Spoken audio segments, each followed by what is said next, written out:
সুদানের আবেইতে জাতিসংঘের ঘাঁটিতে সন্ত্রাসী হামলায় শান্তিরক্ষী মিশনে দায়িত্বরত বাংলাদেশ সেনাবাহিনীর ৬ জন সদস্য নিহত হয়েছেন। এছাড়া আহত হয়েছেন আরও ৮ জন সেনা সদস্য।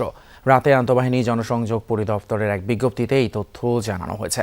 সন্ত্রাসীদের সঙ্গে শান্তিরক্ষীদের যুদ্ধ এখনও চলমান। মূলত সামরিক বাহিনী এবং আধা সামরিক বাহিনী RSF এর সংঘাতে গৃহযুদ্ধে জর্জরিত সুদান। রাজধানী খার্তুম, দারফুর সহ বিভিন্ন শহরে হচ্ছে দুপক্ষের রক্তক্ষয়ী লড়াই। আবেই শহরেও রয়েছে RSF এর উপস্থিতি। এর আগে 2003 সালের ডিসেম্বরে পশ্চিম আফ্রিকার দেশ বেনিনে মর্মান্তিক বিমান দুর্ঘটনায় শান্তিরক্ষী মিশনের 13 বাংলাদেশি নিহত হয়। 2005 সালে কঙ্গোতে গুলি করে হত্যা করা হয় 9 জন বাংলাদেশি সেনা সদস্যকে। জানাবো ওসমান হাদির শারীরিক অবস্থার খবর। তার মস্তিষ্ক মারাত্মকভাবে ক্ষতিগ্রস্ত। অস্ত্রোপচার শেষে তাকে কনজারভেটিভ ম্যানেজমেন্টে রাখা হয়েছে। প্রয়োজন অনুযায়ী সাপোর্ট দেওয়া হবে বলে জানিয়েছে এভারকেয়ারের 13 সদস্যের মেডিকেল বোর্ড। এক বিবৃতিতে বোর্ড জানিয়েছে হাদির ফুসফুসে আঘাত রয়েছে। এখন তিনি ভেন্টিলেটর সাপোর্টে আছেন। অবস্থা অত্যন্ত আশঙ্কাজনক। শনিবার সকাল থেকে এভারকেয়ারে আসতে থাকেন রাজনৈতিক দলের নেতারা। গণমাধ্যমে তারা দাবি করেন নির্বাচন সামনে রেখে 50 জন প্রার্থীকে টার্গেট করেছে পতিত আওয়ামী লীগ। এর প্রথম শিকার ওসমান হাদি। এই ব্যর্থতার দায় স্বরাষ্ট্র উপদেষ্টাকে নিতে হবে বলে মন্তব্য তাদের। নির্বাচনকে কেন্দ্র করে 50 জন প্রার্থীকে টার্গেট করেছে আওয়ামী দুর্বৃত্তরা এবং নির্বাচন বানচাল করার জন্য তারা এই ধরনের টার্গেট হাতে নিয়েছে। যেই হাদি একা বাংলাদেশকে প্রেজেন্ট করেছে, যেই হাদি একা জুলাইকে সারা বাংলাদেশের প্রতিটি গ্রামে গঞ্জে ঘুরে ঘুরে প্রতিষ্ঠিত করেছে, সেই হাদির উপর আক্রমণ করে জুলাইকে তারা ধমিয়ে দিতে চেয়েছে। সবার মধ্যে একটা ভয় ছড়ানোর চেষ্টা। যারা চায় বাংলাদেশে নির্বাচন না হোক, বাংলাদেশে গণতান্ত্রিক পরিস্থিতি ফিরে না আসুক, তারাই আজকে হাদির উপরে এই আক্রমণ করেছে বলে আমরা মনে করি। এদিকে ইনকিলাব মঞ্চের মুখপাত্র হাদির উপর গুলি বর্ষণকারী একজনকে শনাক্ত করেছে পুলিশ। ওই ব্যক্তির ছবিও প্রকাশ করেছে ঢাকা মেট্রোপলিটন পুলিশ DMP। সন্দেহভাজন ব্যক্তি ফয়সাল করিম, নিষিদ্ধ ঢাকা মহানগর উত্তর ছাত্রলীগের সাবেক সহ সভাপতি। গেল বছর ব্যাংক লুটের মামলায় অস্ত্রসহ গ্রেপ্তারের পর অল্প সময়ে জামিনে বেরিয়ে আসেন এই ফয়সাল। গণমাধ্যমে প্রকাশ হওয়া বিভিন্ন ছবি এবং নানা কার্যক্রমে দেখা যায় কদিন ধরেই ওসমান হাদির বিভিন্ন সভা এবং গণসংযোগে সক্রিয় ছিল এই প্রধান সন্দেহভাজন। তবে মোটরসাইকেলে আরেকজনের বিষয়ে এখনো কোনো তথ্য দিতে পারেনি আইনশৃঙ্খলা বাহিনী। ক্রাইম টার্গেটকে খুঁজতেছি এবং আপনারা বাই দিস টাইম নামও জেনে গেছেন, আমরা মিডিয়াতেও দিয়ে দিছি। ক্রাইম টার্গেটকে খুঁজতেছি, এখনো 24 ঘন্টা পার হয় নাই। হোপফুলি আমরা এটা হিট করতে পারবো ইনশাআল্লাহ। ওসমান হাদির উপর হামলার ঘটনায় সম্মিলিতভাবে প্রতিবাদ সভা করার সিদ্ধান্ত নিয়েছে বিএনপি, জামায়াত ইসলামী এবং জাতীয় নাগরিক পার্টি NCP। প্রধান উপদেষ্টা ডক্টর মোহাম্মদ ইউনূসের সাথে বৈঠকে এই সিদ্ধান্ত হয়। আগামী 2-1 দিনের মধ্যে এই সভা অনুষ্ঠিত হবে। বিএনপির স্থায়ী কমিটির সদস্য সালাউদ্দিন আহমদ জানান, রাজনৈতিক বিতর্ক যতই থাকুক, দেশের স্বার্থে ফ্যাসিবাদ বিরোধী আন্দোলনে সবাই ঐক্যবদ্ধ। NCPর আহ্বায়ক নাহিদের দাবি, দেশকে অস্থিতিশীল করতে আওয়ামী লীগকে সহায়তা করছে ভারত। বৈঠকে প্রধান উপদেষ্টা রাজনৈতিক দলগুলোকে ঐক্যবদ্ধ থাকার আহ্বান জানান। সামনে নির্বাচন, বিভিন্ন রকমের রাজনৈতিক বিতর্ক হবে, কিন্তু আমরা ওই পর্যায়ে বিতর্ক করব না যাতে করে আমাদের ঐক্য বিনষ্ট হয়। আমাদের চেতনা হচ্ছে জুলাই আমরা ফ্যাসিবাদ বিরোধী জাতীয় ঐক্যকে অটুট রাখবো। ভারত সরকারের প্রত্যক্ষ বা পরোক্ষ মদত ছাড়া আওয়ামী লীগ এই ধরনের পরিকল্পনা করতে পারে না। ভারত সেই হস্তক্ষেপ চালিয়ে যাচ্ছে। ফলে ভারতের প্রতিও এবং এখানে যারা দূতাবাস রয়েছে তাদেরকে সরকার কঠোরভাবে বলতে হবে এবং রাজনৈতিক দল হিসেবে আমরা আমাদের জায়গা থেকে অবস্থান অবশ্যই জানাবো। ওসমান হাদির উপর হামলার পেছনের উদ্দেশ্য কি তা খুঁজে বের করার পরামর্শ দিয়েছেন বিএনপির ভারপ্রাপ্ত চেয়ারম্যান তারেক রহমান। অনেকেই এই হামলা থেকে ফায়দা নেওয়ার চেষ্টা করছে বলেও মন্তব্য করেন তিনি। দেশ গড়ার পরিকল্পনা অনুষ্ঠানে লন্ডন থেকে যুক্ত হয়ে কথা বলেন বিএনপির ভারপ্রাপ্ত চেয়ারম্যান তারেক রহমান। বলেন, নিজেদের মধ্যে মত পার্থক্য না কমালে তা দেশের জন্য ভালো ফল বয়ে আনবে না। ক্ষমতায় গেলে বিদেশে দক্ষ কর্মী পাঠানোর ব্যবস্থা করা হবে বলে জানান তিনি। কি পেলাম তা না ভেবে দেশ ও জাতির জন্য রাজনীতি করতে নেতাকর্মীদের পরামর্শ দেন তারেক রহমান।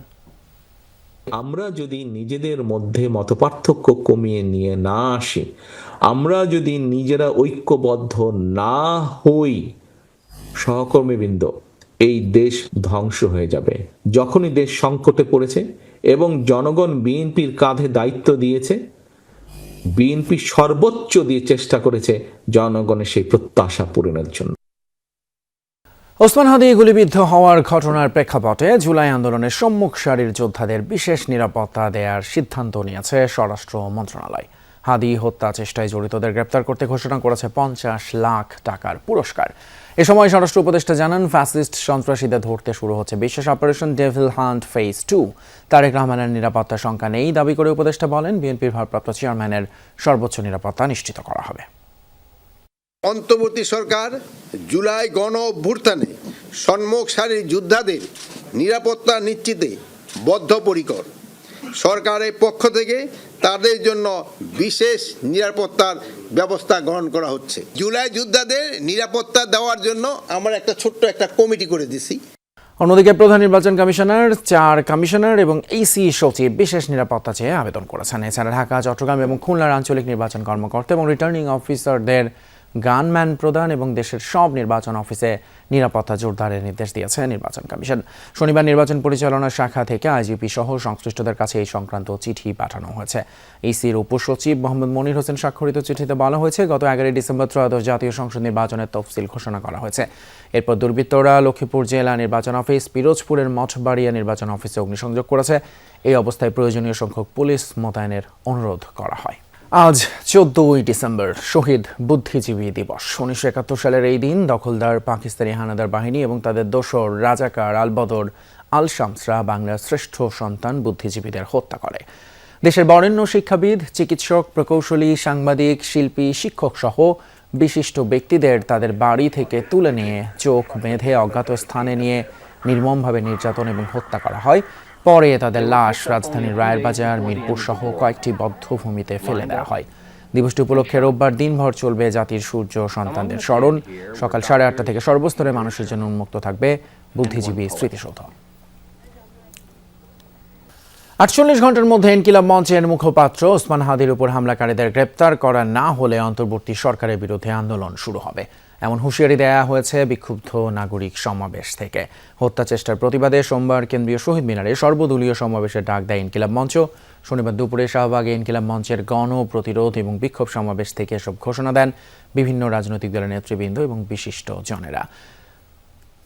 আন্দোলন অভ্যুত্থানের পর শীর্ষ সন্ত্রাসীদের কারামুক্তি ও দেশে ফেরার সুযোগ তৈরি হওয়ায় আইনশৃঙ্খলা পরিস্থিতির অবনতি ঘটেছে। এরই ফল হিসেবে প্রকাশ্য দিবালোকে ওসমান হাদিকে হত্যা চেষ্টা করা হয়েছে বলে মন্তব্য করেন বক্তারা। হত্যাকারীদের হত্যা করার যারা চেষ্টা করেছে আততায়ীদের, তাদেরকে গ্রেফতার করতে না পারে তাদের 15 তারিখ শহীদ মিনার থেকে এই ইনজারিমের বিরুদ্ধে আমরা বৃহত্তর আন্দোলন শরীফ ওসমানদেরকে নতুন করে পাড়ায় মহল্লায় আবার পরিচিত করানো হবে এবং সেভাবেই প্রজন্ম থেকে প্রজন্ম ইনকিলাব জিন্দাবাদ হয়ে থাকবে। সে যেই নামে থাকুক না কেন, এখন যে গুলশানের জাতীয় পার্টি নামে এই কুলাঙ্গাররা আবার ঐক্যবদ্ধ হচ্ছে। ওসমান হাদি ভাইয়ের রক্তের শপথ, ওদেরকে বাংলাদেশে 1 ইঞ্চিও জায়গা দেওয়া হবে না। ওসমান হাদির উপর হামলার ঘটনায় রাজধানী সহ সারা দেশে বিক্ষোভ মিছিল করেছে বিএনপি। হামলার ঘটনাকে পরিকল্পিত দাবি করে দলটির নেতারা বলেন, প্রার্থীদের উপর হামলার রেকর্ড কেবল আওয়ামী লীগ এবং জামায়াতেরই আছে। ওসমান হাদির উপর হামলা গণতন্ত্রের উপরও আঘাত বলে মন্তব্য করেন বিএনপির স্থায়ী কমিটির সদস্য মির্জা আব্বাস। কর্মসূচি থেকে বিএনপি নেতারা ঝুঁকিপূর্ণ প্রার্থীদের সব ধরনের নিরাপত্তা দেওয়ার আহ্বান জানান। 71 সালে 30 লক্ষ মানুষকে হত্যা, 2 লক্ষ মা বোনের ইজ্জত হরণের পরে যাদের কোনো বিবেকে বাঁধেনি, তারা তো যা ইচ্ছা তাই করতে পারে। রেকর্ড আছে আওয়ামী লীগের, রেকর্ড আছে ওই একটা অপশক্তির। আমি চাই আসল ঘটনা বেরিয়ে আসুক, আসল দুর্বৃত্তরা সাজা পাক, এই দেশের মানুষের সামনে বিশেষ একটা রাজনৈতিক দলের মুখোশ উন্মোচিত হোক। নওগাঁ সহ দেশের বিভিন্ন জেলায় খালেদা জিয়ার জন্য দোয়া মাহফিল করেছে বিএনপি। এছাড়া মনোনয়ন পরিবর্তনের দাবিতে মশাল মিছিল হয়েছে গাজীপুরে। শনিবার বিকেলে নওগাঁর ধামইরহাটে সাবেক প্রধানমন্ত্রী বেগম খালেদা জিয়ার জন্য দোয়া মাহফিল হয়। স্থানীয় হরিতকি ডাঙ্গা বিদ্যালয় চত্বরে উপজেলা বিএনপি আয়োজিত মাহফিলে ছিলেন দলটির কৃষি বিষয়ক সম্পাদক এবং নওগাঁ 2 আসনের সংসদ সদস্য পদপ্রার্থী শামসুজ্জোহা খান। দোয়া মাহফিলে বিএনপি এবং এর অঙ্গ সংগঠনের নেতাকর্মী সহ সর্বস্তরের মানুষ অংশ নেয়। অন্যদিকে গাজীপুরে 1 আসনে বিএনপির মনোনয়ন পরিবর্তনের দাবিতে কাশিমপুর এলাকায় মশাল মিছিল হয়েছে। এ সময় ওই আসনে মনোনয়ন পাওয়া মুজিবুর রহমানকে পরিবর্তন করে বিএনপির ঢাকা বিভাগীয় সাংগঠনিক সম্পাদক কাজী সৈয়দুল আলম বাবুলকে মনোনয়ন দেওয়ার দাবি জানান বিক্ষোভকারীরা। মিছিলটি কাশিমপুরের গুরুত্বপূর্ণ স্থান প্রদক্ষিণ করে ভান্ডারিয়া এলাকায় গিয়ে শেষ হয়। গাজীপুর 1 আসনের যে যোগ্য নেতা, যে কৃতি সন্তান, আমাদের যে ইমেজ, খুব ভালো একজন মানুষ, আমাদের প্রিয় নেতা কাজী সাইদুল আলম বাবুল ভাইকে গাজীপুর 1 আসনে মনোনীত করে। ইনকিলাব মঞ্চের মুখপাত্র শরীফ ওসমান হাদির উপর হামলার ঘটনার প্রতিবাদে দেশের বিভিন্ন জায়গায় বিক্ষোভ মিছিল এবং কর্মসূচি পালন হয়েছে। শনিবার বিকেলে ঝিনাইদহের শৈলকুপায় মালিথিয়া গ্রামে সনাতন ধর্মাবলম্বীদের এক সভা আয়োজন করা হয়। সেখানে প্রধান অতিথির বক্তব্যে অ্যাটর্নি জেনারেল মোহাম্মদ আসাদুজ্জামান বলেন, ওসমান হাদির উপর হামলাকারীর শেকড় যতই শক্তিশালী হোক না কেন তা উপড়ে ফেলা হবে।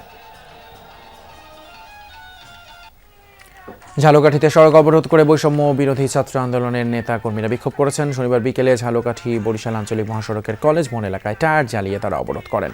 পরে সেখানেই নামাজ আদায় এবং বিশেষ মোনাজাত করে হাদির সুস্থতা কামনা করেন অবরোধকারীরা। এদিকে ওসমান হাদির উপর হামলার প্রতিবাদে উত্তাল ব্রাহ্মণবাড়িয়ার নবীনগর। শনিবার বিকেলে বিক্ষোভ মিছিল করেন উপজেলা বিএনপি এবং অঙ্গ সংগঠনের নেতাকর্মীরা। এ সময় একটি মিছিল বের করা হয়। এছাড়া নাটোর 1 আসনের মনোনীত বিএনপি প্রার্থী ব্যারিস্টার ফারজানা শারমিন পুতুল বলেন, স্বৈরাচার সরকার যে কোনো ঘটনা ঘটিয়ে যেমন বিএনপির উপর দায় চাপিয়ে দিত, ঠিক একইভাবে এখনও বিএনপির উপরই দায় চাপানোর চেষ্টা চলছে।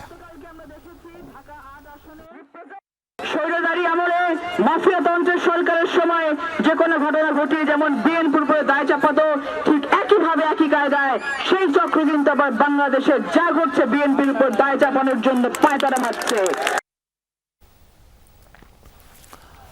ওসমান হাদির উপর হামলার প্রতিবাদে বিক্ষোভ মিছিল হয়েছে চট্টগ্রামেও। সেখানে দক্ষিণ জেলা এবং আনোয়ারা উপজেলা বিএনপি এই মিছিলের আয়োজন করে। শনিবার বিকেলে আনোয়ারা চায়না রোড থেকে বিক্ষোভ মিছিলটি শুরু হয়। পরে তা বিভিন্ন সড়ক প্রদক্ষিণ করে একই জায়গায় এসে শেষ হয়। এছাড়া কুয়াকাটায় শনিবার সন্ধ্যার পর প্রেস ক্লাব প্রাঙ্গণে মশাল মিছিল অনুষ্ঠিত হয়। কুয়াকাটা স্টুডেন্ট অ্যালায়েন্স এই কর্মসূচির আয়োজন করে। প্রেস ক্লাব থেকে মিছিল বের করে বিভিন্ন সড়ক প্রদক্ষিণ করে একই জায়গায় মিছিলটি শেষ করা হয়। 4 দিনব্যাপী 11তম ঢাকা ব্যাংক বিজয় দিবস কাপ গলফ টুর্নামেন্ট 2025 সফলভাবে সম্পন্ন হয়েছে। শনিবার সন্ধ্যায় আর্মি গলফ ক্লাবের গলফ গার্ডেনে টুর্নামেন্টের সমাপনী এবং পুরস্কার বিতরণী অনুষ্ঠান অনুষ্ঠিত হয়। অনুষ্ঠানে প্রধান অতিথি হিসেবে উপস্থিত ছিলেন বাংলাদেশ সেনাবাহিনীর প্রধান জেনারেল ওয়াকারুজ্জামান। আরও উপস্থিত ছিলেন সেনাবাহিনী এবং আর্মি গলফ ক্লাবের ঊর্ধ্বতন কর্মকর্তারা।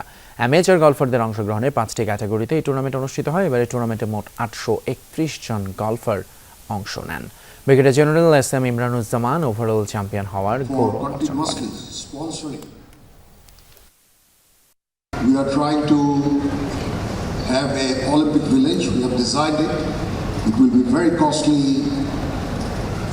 and Olympic village, it will take a lot of money to construct the Olympic village, but we are onto the task, and government will also assist us. নারায়ণগঞ্জের রূপগঞ্জে ফুটবল খেলায় গোল দেওয়া নিয়ে বিতর্ককে কেন্দ্র করে 2 দলের খেলোয়াড় এবং সমর্থকদের মাঝে সংঘর্ষের ঘটনা ঘটেছে। এই ঘটনায় 2 গ্রুপের অন্তত 5 জন আহত হয়েছেন।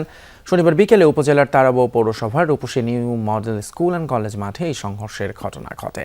এ নিয়ে এলাকায় উত্তেজনা বিরাজ করছে। স্থানীয় এবং প্রত্যক্ষদর্শীরা জানান, Rupshi new model school and college মাঠে আরাফাত রহমান কোকো ফুটবল টুর্নামেন্টের আয়োজন করা হয়। শনিবার বিকেলে টুর্নামেন্টের ফাইনাল খেলায় রূপসী স্পোর্টিং ক্লাব এবং রূপসী জুনিয়র স্পোর্টিং ক্লাব অংশ নেয়। খেলায় অতিথি হিসেবে স্থানীয় বিএনপির নেতারা উপস্থিত ছিলেন। খেলা চলাকালীন সময়ে একটা গোল নিয়ে বিতর্ক সৃষ্টি হয়। এই সময় 2 দলের খেলোয়াড় এবং সমর্থকদের মাঝে বাকবিতণ্ডা হয়। এক পর্যায়ে তা সংঘর্ষের রূপ নেয়। এ সময় মনির সহ উভয় পক্ষের অন্তত 5 জন আহত হয়েছেন। পরে বিএনপি নেতাকর্মী এবং পুলিশ মিলে 2 দলের সমর্থকদের ছত্রভঙ্গ করে দেয়। রাজশাহী বিশ্ববিদ্যালয়ে কনফুসিয়াস ইনস্টিটিউটের উদ্বোধন করা হয়েছে। শনিবার দুপুরে ঢাকায় এই অনুষ্ঠানের প্রধান অতিথি ছিলেন শিক্ষা উপদেষ্টা প্রফেসর ডক্টর চৌধুরী রফিকুল আবরার। অনুষ্ঠানে বাংলাদেশে নিযুক্ত চীনের রাষ্ট্রদূত ইয়াও ওয়ান সহ 2 দেশের উচ্চশিক্ষা এবং কূটনৈতিক পর্যায়ের প্রতিনিধিরা উপস্থিত ছিলেন। উদ্বোধনী অনুষ্ঠানে বক্তব্য দেন শিক্ষা উপদেষ্টা এবং চীনের রাষ্ট্রদূত। তারা বাংলাদেশ চীন শিক্ষা এবং সাংস্কৃতিক সহযোগিতা আরও জোরদারের উপর গুরুত্ব আরোপ করেন। অনুষ্ঠান জুড়ে সিংহ নৃত্য, সাংস্কৃতিক পরিবেশনা, চা পরিবেশন এবং ক্যালিগ্রাফির মাধ্যমে তুলে ধরা হয় চীনা ঐতিহ্যবাহী সংস্কৃতি। রাজধানীর বাইরে প্রতিষ্ঠিত প্রথম কনফুসিয়াস ইনস্টিটিউট হিসেবে রাজশাহী বিশ্ববিদ্যালয়ের উদ্যোগ উত্তর পশ্চিমাঞ্চলে চীনা ভাষা শিক্ষা সম্প্রসারণে গুরুত্বপূর্ণ ভূমিকা রাখবে বলে মনে করেন আয়োজকেরা। অনুষ্ঠিত হয়ে গেল আমেরিকান ইন্টারন্যাশনাল ইউনিভার্সিটি AIUB এর 23তম সমাবর্তন। শনিবার বিশ্ববিদ্যালয়ের স্থায়ী ক্যাম্পাসে অনুষ্ঠিত হয় এই সমাবর্তন। রাষ্ট্রপতি এবং বিশ্ববিদ্যালয়ের আচার্য মোহাম্মদ শাহাবুদ্দিনের সম্মতিক্রমে সভাপতিত্ব করেন বিজ্ঞানী ডক্টর আবেদ চৌধুরী। তিনি গ্রাজুয়েটদের মাঝে সনদপত্র বিতরণ করেন। বিশেষ অতিথি হিসেবে অনুষ্ঠানে উপস্থিত ছিলেন বাংলাদেশ বিশ্ববিদ্যালয় মঞ্জুরি কমিশনের সদস্য প্রফেসর ডক্টর মোহাম্মদ আনোয়ার হোসেন। এবারে সমাবর্তনে বিভিন্ন অনুষদের মোট 1766 জন শিক্ষার্থীকে স্নাতক এবং স্নাতকোত্তর ডিগ্রি প্রদান করা হয়। তাছাড়া কৃতিত্বপূর্ণ ফলাফলের জন্য চ্যান্সেলর স্বর্ণপদক পেয়েছেন 3 জন। বেকারত্ব বৃদ্ধি, দারিদ্র্য সীমার নিচে মানুষের সংখ্যা বৃদ্ধি এগুলো কোনো ভালো লক্ষণ নয়। তরুণদের কর্মসংস্থান নিশ্চিত করা এখন বাংলাদেশের সবচেয়ে বড় চ্যালেঞ্জ। শনিবার রাজধানী স্ত্রীরাপ মিলনায়তনে সেন্টার ফর গভর্নেন্স স্টাডিজের আয়োজনে তরুণদের কর্মসংস্থান নিয়ে সংলাপে এমন মন্তব্য করা হয়। বক্তারা বলেন, অর্থনীতিতে প্রবৃদ্ধি হলেও সেই অনুপাতে চাকরি তৈরি হচ্ছে না। তারা জানান, শিক্ষিত বেকারত্ব বাড়ছে, দক্ষ জনশক্তির ঘাটতি রয়েছে, আর রাজনৈতিক অস্থিরতা এবং মব সংস্কৃতি বিনিয়োগে বড় বাধা হয়ে দাঁড়াচ্ছে।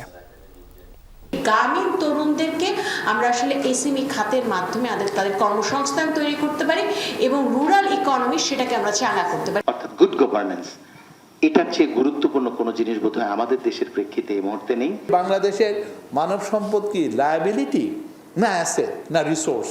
আমি তো মনে করি রিসোর্স। আনএমপ্লয়মেন্টকে বাংলাদেশের কনটেক্সটে বিচ্ছিন্নভাবে যদি বিশ্লেষণ করে আমরা সেখান থেকে সিদ্ধান্ত গ্রহণ করি, তাহলে সেই সিদ্ধান্ত আমাদের সমাজের কতটুকু উন্নয়ন হবে সেটা নিয়ে আমার সন্দেহ আছে। গাজীপুরের টঙ্গীতে বিকাশ কর্মীকে গুলি করে অন্তত $1,00,000 লুটের ঘটনা ঘটেছে। এ সময় সঙ্গীকে কুপিয়ে আহত করা হয়। শনিবার সন্ধ্যায় টঙ্গীর আনারকুলি রোডে এই ঘটনা ঘটে। আহত হন আরিফ এবং আজাদ নামের 2 বিকাশের কর্মী। খবর পেয়ে ঘটনাস্থলে পৌঁছায় টঙ্গী পূর্ব থানা পুলিশ।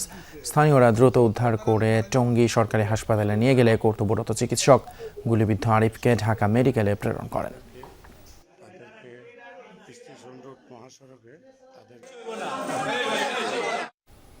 দর্শক, এই ছিল আমাদের আজকে সব খবরের আয়োজন। এতক্ষণ সাথে থাকার জন্য ধন্যবাদ আপনাদের সবাইকে।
রাজনীতি প্রেজেন্টেড বাই এন মোহাম্মদ, আজ রাত 9টায়।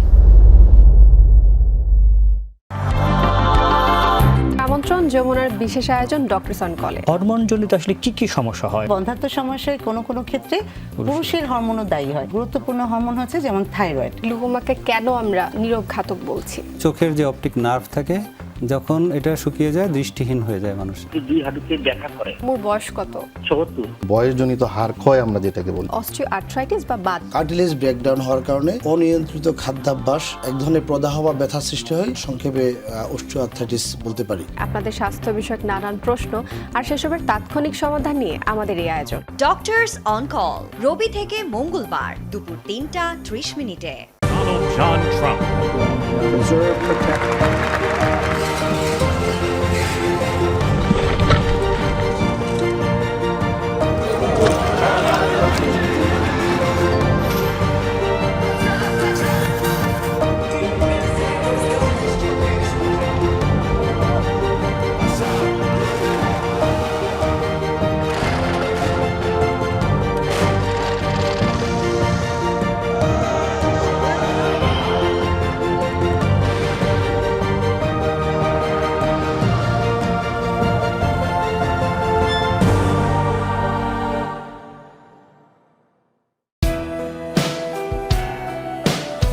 প্রবাসে বাংলাদেশ প্রতিদিন মধ্যরাত 1:30 চোখ রাখুন যমুনা টেলিভিশনে।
Innovation for smarter life.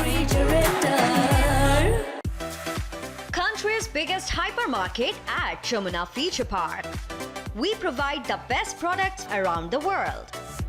Explore our wide variety of imported goods, imported chocolates and chips, exclusive toys and gift items, world-class furniture, color cosmetics, hygiene and organized bakery and restaurant, sweet and tea corner, world-famous fragrance collection, huge variety of fish and meat, farm-fresh vegetables, organic fruits, all your daily essentials under one roof.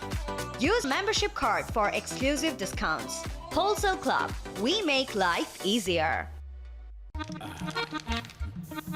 ভাবি ভাইয়াকে একটু ঝুঁকে ঝুঁকে রাখবেন।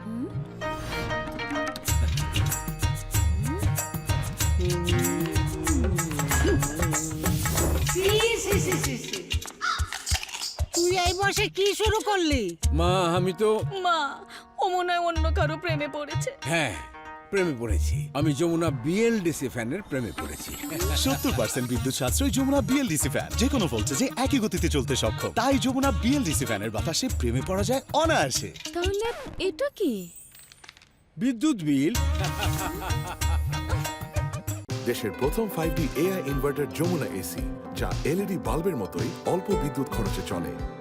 কিভাবে? DC inverter ব্যবহারের ফলে আরো অধিক বিদ্যুৎ সাশ্রয় করে ও ডুয়েল গোল্ড ফিন অধিক স্থায়িত্ব নিশ্চিত করে। এছাড়াও যমুনা এসিতে রয়েছে ইউভি কেয়ার টেকনোলজি। আপনার মনে হতে পারে এটা তো ম্যাজিক, কিন্তু আমরা বলছি innovation. Jamuna AC, innovation for smarter life.